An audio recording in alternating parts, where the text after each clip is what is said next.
brand new, the all-new 2018 Suzuki Swift Sport. No longer powered by a 1.6 litre engine, this is powered by a 1.4 litre booster jet, so turbocharged petrol engine, which produces 138 brake horsepower and 170 foot-pounds of torque, so it doesn't hang around by any stretch of the imagination. Now, while there is only a 3 brake horsepower improvement on the previous version, the weight is down. This now actually weighs under a ton, so your power to weight ratio is superb. Put that alongside the fact that they've updated the suspension so you get slightly less body roll. The gearbox is a little bit less than before. Put that all together, and then if you match your gears just right, you have a car which makes you smile on every single corner without question, because this really is a miles per gallon car, but it also gets miles per gallon. It's a beautiful, beautiful morning. It's about 9:30, 9:40 in the morning. It's a Saturday and there is a car meet. I think the Suzuki Swift Sport fits in at car meets. Let's go and see if it can.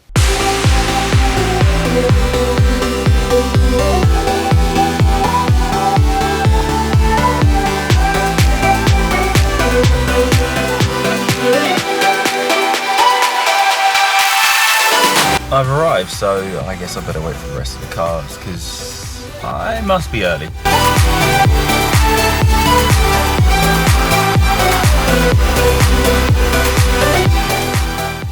So let's start by talking prices. 17,999 on the road, under £18,000 by £1. That's a good selling point. Also, bearing in mind, for that money you get a bundle of technology. Anything from the fact that you have lane guidance as standard, high beam assist as standard, DAB, Apple CarPlay as standard, reversing camera as standard. You are getting quite a lot for your money. But that's not to say that this isn't substantially more expensive than the previous version was. Bearing in mind, I think that one was about 13.5, maybe going up to £14,000. This is a big step up in price, but considering the technology you get, it's entirely worth it. So let's start outside. Completely redesigned. It does look like a Swift, there is no denying that, but it looks like a more modern Swift, a better looking, less bulbous, bug-eyed Swift. This is the sleek younger brother. Match that with the fact of that redesign, you now get 17-inch diamond cut alloys which look superb. You have a carbon effect on the outside. Generally it looks a lot more sporty than the previous versions did. The previous versions, while they looked sporty, didn't look nearly as sporty as this one does. Move inside and you're greeted by a relatively comfortable cabin. That sadly does have cheaper plastics around, but that's what you expect when you're spending £18,000 on a car which has a bundle of technology. If you want something which is super refined inside, you're going to have to spend probably about £4,000 or £5,000 more. Put yourself into a Fiesta ST and then you're talking about a nicer interior. But that's not to say that this isn't a nice interior, it's just not a premium place to be. The infotainment does desperately need updating, but it does come with Apple CarPlay and Android as it's appropriate, as standard. It does come with passenger amenities as you need, not heated seats, but you do have rear ISOFIX. And it's a comfortable car to drive, it's easy, everything's where you need it to be. Boot space is interesting. Equipment part 1, because the base obviously wasn't going to fit in there. And please mind my off-brand rice cakes. Head to the back. Boot. Everything fits with ease. However, to get this in and out, that back seat needs to go down slightly smaller than I was expecting, and you have to slam it, otherwise it won't close. How's the fuel economy going to be when I reset, sit on the motorway, use it as a daily?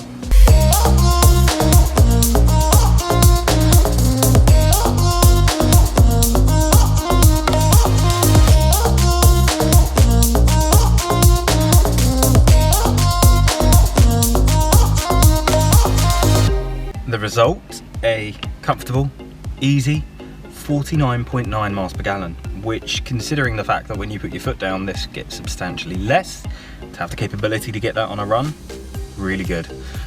I'm pretty comfortable, pretty cozy, easy to drive, and no worries if you need to overtake because there's plenty of nip.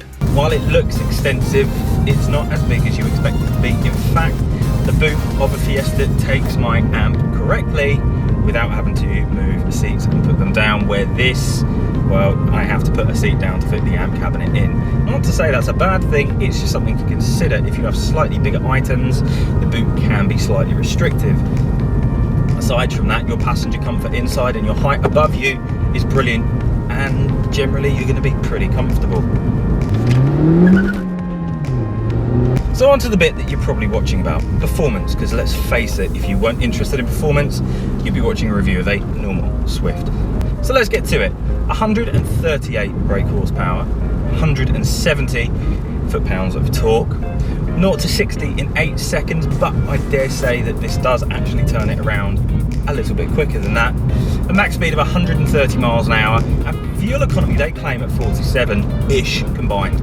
Now, initially I thought that was a pipe dream, not possible, but after spending a bit of time in this, you realise very quickly that it is an entirely possible eventuality if you spend enough time driving this carefully. In fact, 49 on a run is achievable. Probably around town, you be careful, you could see well into the at least mid-50s, but you'd have to be really, really careful. Put it in urban, have a bit of fun, you're probably seeing nearer 35 miles per gallon. You've got a really heavy right foot, 30. But that's no bad thing.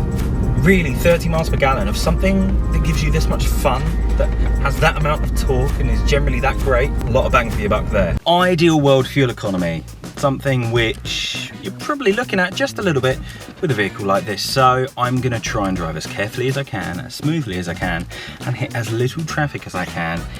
And let's see just how much above there, what they say they can get, it can get, or how much below it can get. Let's find out.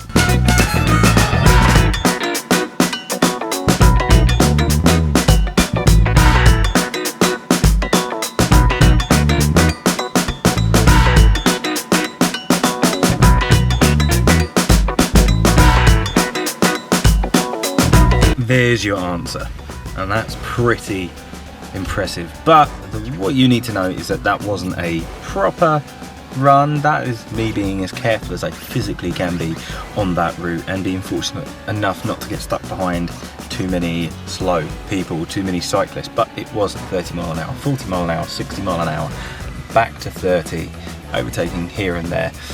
Undulations, but generally pretty flat. But for this to be able to turn that around means that realistically you could quite easily see 50 miles per gallon on your daily commute if you're careful. But equally, driving your foot down, a bit less than that. Now, as I say, they have adapted the springs. They are slightly stiffer. It means that there's less body roll. However, there is still a tendency under heavy braking for the back end to completely let loose and substantially freak the car out. Now, when I say freak the car out, I do mean that because perhaps you're under heavy braking, you're turning into a corner, the back end has lifted up under the heavy braking.